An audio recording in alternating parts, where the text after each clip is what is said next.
Ow.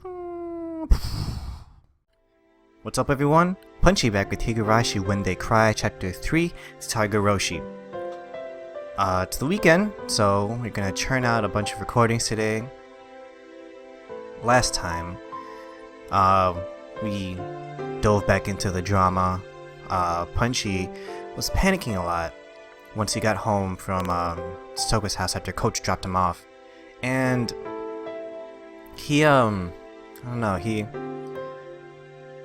was just obsessed with the idea of trying to have Ch.3 live in his house, and he was trying to like rationalize everything to himself. I mean, we're not panicking, so we can clearly see that he was essentially out of his mind, because there's just too many things that would and could go wrong if he, tried to follow up with his plan. Not that anyone would let him, I think. Not even Satoko. But now he's woken up, he's late for school, and I feel like he's calmed down. He's kind of realizing that, the plan that he thought of last night was, I don't know, way too hard to actually pull off, and just unrealistic. Are we so powerless? With the vague goal of getting to school in mind, I sluggishly put on my shoes and stumbled out the front door. I had only overslept by 2 or 3 hours, but the sunlight and air felt completely different from how they usually were in the morning. Well, of course they did. Once 10 o'clock came around, you could barely call it morning anymore. I didn't feel like walking the same old route to school. I needed to ultimately end up there, but it was like I didn't want to choose the shortest route, the most proactive one, to get to school. Put it in a more positive light, maybe I wanted some time to walk by myself and think. I had to go to school, partly to make sure Satoko was safe, but I hadn't come up with any plans yet. Nothing since last night. So the path I took from my house was in the complete opposite direction. If I went this way, I'd pass Rena's house and the dam site. It would be quite a detour. I calculated how long of a detour would end up being, then, satisfied with the answer, I started to walk. Rena had brought me to the dam site a few times. One section of it had turned into unlawful or oversized garbage dump, and Rena really liked going fishing for junk in there. I forgot about that with the Colonel Sanders statue. I wonder when did this one start? So, just to clarify things for you guys that have played this or know this like the back of your hand. Does it all stem from the first one, and then at a certain point it cuts off, and then starts like different, universes? Without that, she'd come off as a completely normal girl too. I can think of a few other qualities she could do without, but whatever.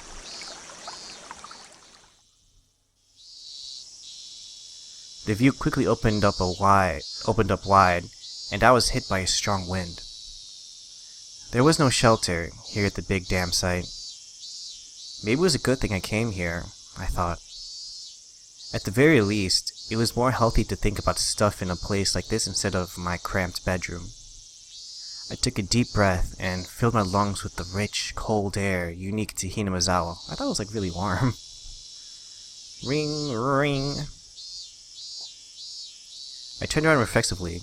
It was a bicycle bell. Considering where I was standing, I don't think they were trying to get me out of the way. They rang the bell because they wanted something from me. Oh! Hey, excuse me. You're from Hinamazawa, right? Yes, why? I've seen this person around a few times. Buddy. Right, I remembered. His name, I think, was Tomitake, a freelance photographer who lived in Tokyo. He would zealously visit Hinamizawa every season to take pictures. Or so me and the others told me, I think. Could you tell me how to get to the Furude Shrine from here? I think I left my map at the inn. I don't know where to go. The shrine? From here? I knew where everything was in my head, but explaining how to get there was difficult. I was a little irritated at having been bothered for this, but when I realized it meant my detour actually meant something, that faded quickly. I'll tell you, but it's a little difficult to explain. I could bring you there, if you don't mind. Really? I would be in your debt. Thanks a lot. But, are you sure? Did you have something to do? Tomitake-san finally appeared to have realized how strange it was for a student like me to be here at this time of day. I smoothly told him not to worry about it, then turned my back and started walking towards the Furude Shrine. Tomitake-san hurried to turn his bike around and came after me. Haha, sorry. Don't worry. All guys have times when they need to split up from the pack and be lone wolves for a while. What a free-minded freelancer. It was easier for me, too, that he was under that impression. I'm Tomitake, a freelance photographer. I specialize in wild birds and landscapes. I'm still pretty unknown, though. It seemed absurd for him to introduce himself when I was just showing him to the shrine, but he gave me his name, so I need to give mine back. I'm Miribara. Pleased to meet you, I guess. Miribara-kun? Pleased to meet you! He seemed like a pretty silly man, but that felt kind of good considering I've been suffocating with worrying over Sotoko all night. Along the way, Tomitake spoke at length to me about how precious the nature of Hinamizawa was, and how it was a treasure trove of rare wild birds, despite my not having asked. I wasn't interested in what he had to say, but he seemed to be enjoying himself, so I left him to it. Oh, taking a walk with our old buddy. I completely forgot about him because of how crazy the ending of the second chapter had gotten, and how crazy this chapter had started. These steps will take you up to the shrine grounds. Thank you. You really helped me out. I think I'm a little late. As Tomitake-san mumbled to himself, he left his bicycle nearby and started to climb the stairs quickly. I didn't have a watch, but as far as my internal clock could guess, it was still a little late in the morning. School wasn't very far from here. Maybe I could kill a little more time until then.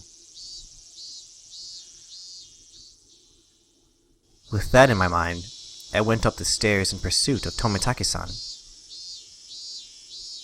When I reached the top of the long staircase, I arrived at the wide open shrine grounds that were too grand looking for this tiny village. Tomitake-san... Oh, there he is. It looked like he was supposed to be meeting someone here. Then he got lost and ended up being late. He was bowing to a lady who must have been the person he was meeting. Yay! That lady. I knew her. Oh, is that you, Miribara-kun? Hello there. Are you off from school today? What? Oh, Miribara-kun, you followed me? I wasn't really planning to. I just wanted to kill some time. Oh my. Arriving at work late like an executive. How refined. You certainly are famous, taking the time to look like a big shot. What was I? A celebrity? Well, she did say my name out of nowhere, anyway. I was oddly concerned about what she meant by famous. Oh, you still can't remember my name? Hee hee. This is Mio Takano-san. She works at the village clinic. Miribara-kun, you seem healthy, so you probably haven't been to the hospital much, have you? Hee hee. Now that we're finally acquaintances, the next time you're sick or anything, I suppose I'll give you a little bit of special treatment. Hee hee. This lady named Takano-san, I kind of didn't remember her. Maybe we'd pass each other on the street a few times, but I was pretty sure this was the first time we talked. Well, this is Hinamizawa. Even if I don't know a person's name, it's not unusual for them to know mine. I glanced at Takano-san and saw she had a bag and a camera. Are you photography partners? Was that why you were meeting each other? Oh, we're nothing like partners. I am but an amateur, and Judo-san is gently initiating me into it. Right? That's not it at all. Takano-san is a quick learner. She can take pictures just fine without my guidance. I mean it. I couldn't tell which of them was ahead in the conversation. Well, there was certainly one couple you wouldn't get tired of watching. The festival is finally coming up the day after tomorrow. I hope I could take some good pictures this year. I plan on taking some shots of the setup tomorrow. I wanted to capture the festival energy shown by the preparations for it too. Oh, I just remembered. There was some village festival called Watanagashi or something. So, the day after tomorrow, on Sunday. They hold a service with a pile of old futons in order to give thanks to Hinamizawa's guardian's deity Oyashiro-sama. I think?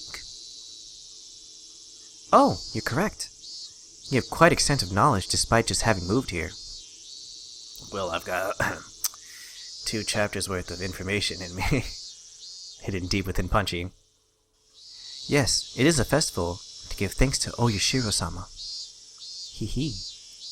Takano-san smiled meaningfully, but didn't tell me what part of the festival to thank Oyashiro-sama needed to be laughed at. Cryptic as ever, Takano-san. But I do wonder what will happen this year. You know what they say, if it happens twice, it'll happen a 3rd time. And it's already happened 4 times. I think there's less evidence that it won't happen a 5th time, don't you think? I knew what they meant by their whispered exchange. On the day of the Watanagashi, a freak death always occurs, which people call Oyashiro-sama's curse, and a disappearance occurs that people call being demoned away. These strange events had happened 4 years running, and Watanagashi, rapidly approaching the day after tomorrow, marked the 5th. Oyashiro-sama puts a curse on enemies of the village, eh? If it does happen this year, I wonder who will find themselves at gunpoint. Oh, and I always come here to pray and donate money whenever I visit. It won't be me, for sure. Oh man. Should have tossed in a couple more bucks there. Oh, is that so? They say that Oyashiro-sama has been especially harsh on outsiders recently, you know? Meibara-kun may have only just moved in, but he's a proper member of Hinamizawa. But you, Chito-san, are a stranger who only comes once a year. I wonder, will he let you go this year? Ugh, that's harsh. Tomitake-san was the only one with a pained grin, but we were all smiling, me included. Oyashiro-sama, the one who used a curse to kill people involved with the dam construction project, one after the next. He killed the dam construction manager, killed Toko's parents for supporting it, and the next year, he even killed her aunt. If the demoning away was part of that curse, then you could add Satoshi to the list of victims. As I thought about it, I realized that in the serial freak death incidents, the overwhelming majority had the last name Hoju. And thinking about it last time, she killed Satoko, who technically had nothing to do with it, but she had to be killed anyway. Therefore, it was like an offhand, destroyal of the Hoju clan. That's, I didn't think about it back then, but that's pretty harsh. Half of the deaths and disappearances had come from the Hoju family. The Hoju family lived here in Hinamizawa. Did that mean Oishiro-sama punished and cursed them particularly harshly because despite that, they had been in favor of the dam? Huh. Have you heard the news that Totoko's uncle had returned? Takano-san, who had been enjoying a few words with Tomitake-san, was caught unawares by my sudden inquiry. Oh, I'm sorry. What was that? Stoko's parents were killed by the curse, and her aunt too. So I was wondering if, maybe, if you went in order, her uncle would be next. Her aunt had a miserable death from the curse last year, and her uncle let his fear take over and fled into town, right? Oyashiro-sama doesn't allow people to try and abandon the village, does he? I had intended to be quite that persistent, but those words, they just flowed out of my mouth without me thinking about it. I think Punchy's kind of realizing like, oh wait, is this a way out? Right. Oyashiro-sama's curse. I didn't believe in something so unrealistic, of course, but the fact was that every year, unfortunate accidents and incidents happened to the enemies of the village. Like Takano-san said just now, it had happened 4 times. No one could say there wouldn't be a 5th. That's an interesting suggestion. It is true that if you look at those sacrificed in previous years, those named Hoju come up frequently. Given how long it's gone for, her uncle being the one to die or disappear this year isn't out of the question. But also going by that logic, that would mean that the uncle would die, but then Satoko, just being a Hoju, would probably be the one to disappear. Although I don't think 2 Hojus have ever... Oh wait. Did Satoshi disappear the same year as the aunt died? Hee hee hee. Not again, Takano-san. Don't laugh about it. It could really happen. I'm sorry. But Oyashiro-sama's curse is my life's work. That's right, I forgot she had like a that kind of voice. Hee hee hee. Takano-san gave off a mysterious, somehow intellectual impression, and her life's work was mysterious in its own right. She probably really liked inexplicable supernatural phenomena, or something.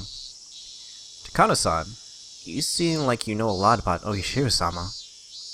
Give me your honest thoughts. Given that he is a Hoju, and that he's returned, what are the chances that the uncle will fall to the curse? My, what? You seem like you really want this uncle of hers dead. Hee hee. That's not... I wonder. It all depends on the whims of the god. Meibar-kun, do you know the true identity of Santa Claus? Huh? I got a strange question all of a sudden, and I couldn't immediately answer. Oh, full body Takano shot. What? You don't know? It's your daddy. The daddy's in everyone's family. What? That's what you meant? Well, of course. Everything ultimately comes down to humans in the end. After all, humans are the only ones living in the world. All the strange things should be explainable in terms of human actions. I feel like I put that somewhat strangely, but Takano-san was not as dissatisfied with that reply as I might have guessed. Oh, it's impressive you've caught on to that at such a young age. You're right. Strange things that happen in the world of man are all caused by man for his own benefit.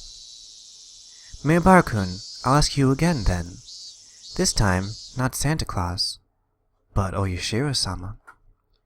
Do you know anything about who Oyashiro-sama is?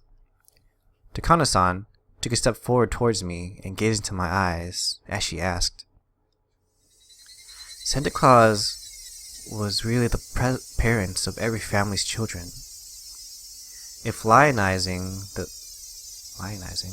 that legend was a corporate tactic to try and profit during Christmas sales, then what was Oyashiro-sama really? Oh, didn't you already say? There are only humans in this world, Everything can be explained by human actions, right? Hee hee.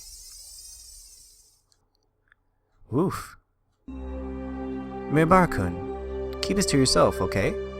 This string of freak death incidents attributed to Oyashiro-sama's curse. Takano-san's view is that they may be premeditated homicides, performed by people of Hinazawa and based on some kind of ceremony. No, don't misunderstand me. My life's work is to research teachings, thoughts, and cultures from the viewpoint of folklorism. I don't really care about who the culprit really is. Just keep that in mind, please. I could tell, at least, that she was saying some crazy stuff. If I were to liken her statements to a meal, it would be sort of like she just tried to stuff a whole plate of duck into my mouth, and now I couldn't say anything. To understand that in the first place, you have to go all the way back to ancient times, when Hinazawa was called Onigafuchi, or the Demon's Abyss. The transcendents who lived there believed themselves to carry the blood of demons, so were only half human. Takano-san, having entered her home field, leaned forward and began to speak of ridiculous matters. Tomitake-san, realizing she was overawing me, and interrupted for me. Takano-san, you can't just chatter on about that stuff to Mirabara-kun. Look, he's really confused. Oh my, are you? If you want to hear more, ask me anytime. I have heaps of the grotesque stories that boys your age seem to love hearing. Thank you? I feel like I will. For now, I softly and safely gave my refusal. Well, if I feel like it, I will, sorry. Takano-san seemed a little unhappy that Tomitake-san had rained on her parade, but she stopped talking to me about it then. Even so, it was still a very interesting story. That Oyashiro-sama's curse, which we thought of as strange freak deaths, were really homicides perpetrated by people of the village. Well, I mean, if you thought about it logically, it would have to be. People wouldn't be dying because of a curse. Someone's obviously killing people and making it look like one. Indeed. As for who that is, it might be safer not to try and find out. You seem like you know, Takano-san. You may not have proof, but you seem like you believe it. Oh my, why do you think that? I just kind of felt it vaguely. It didn't seem like her extreme passion for this research could be explained just by these things being taboo, or being safe and easy. This person loved walking through the profound, forbidden abyss of risks and taboos. Let's leave it at that, Mirabara-kun. I just helped you escape, and now you're trying to talk about Oyashiro-sama again. I wanted to take a nice walk while it was still cool. Tomitake-san seemed a little disappointed not to be able to go on the date he'd planned on, since I'd brought up a weird topic. But right now, there was something I wanted to ask, just for a little bit. And that was about whether Satoko's uncle will be chosen for the curse this year. If he was, then another miracle would happen, just like last year.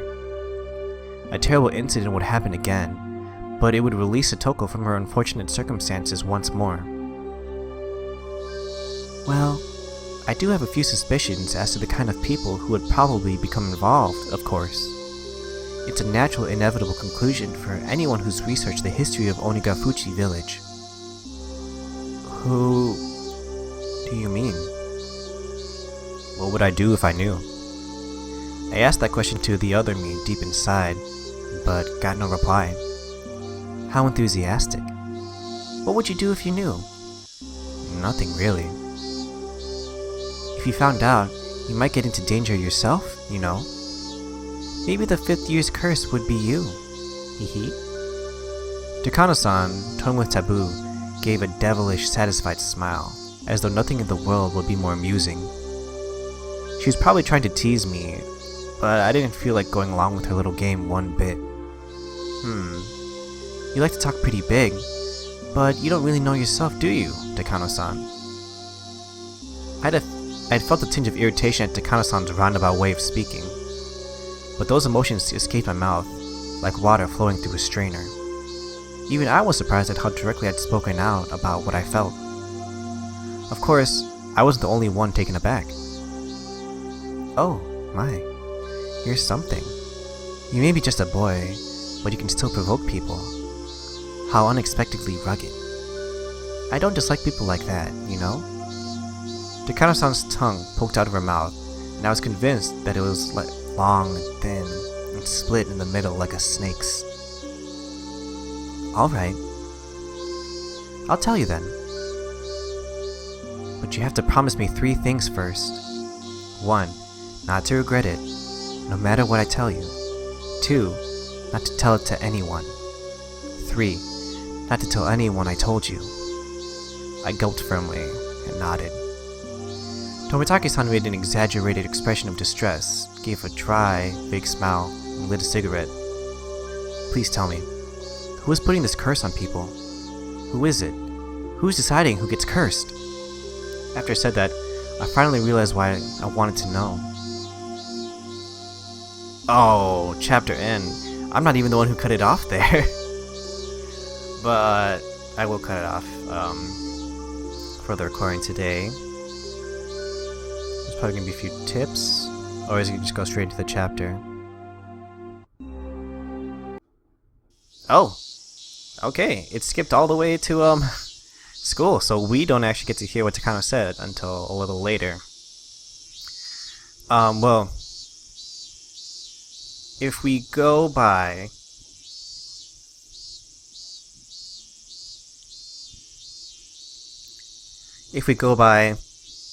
how the chapters have gone, and I don't know, cause like it feels like I obviously haven't made you guys answer yet, because actually the last recording, episode 22, it was on the same day. It actually started on Saturday, today technically.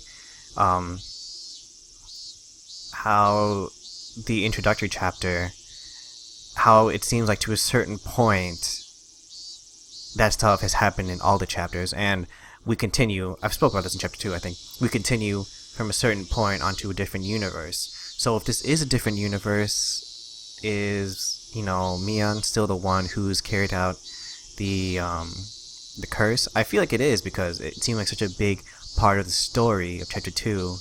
It just seemed like it added to it. It's not like a different thing, like, say, like the different deaths that happened. Like, Mion and Brenna from chapter 1, and Mion, Shion, Tsutoko, Rika from chapter 2. Like, those obviously can't be the same. So I have to wonder which details, like, you know, stick with it. Anyway, too many questions right now. Hopefully we can, well, I mean, we'll obviously get through them as the chapters go on. Can't wait to play chapter 4, but, well, I can wait, because this one is really good. I agree with you guys how this one, because this one is so different. Anyway, thanks for watching, guys. Please like and subscribe, and I'll see you next time.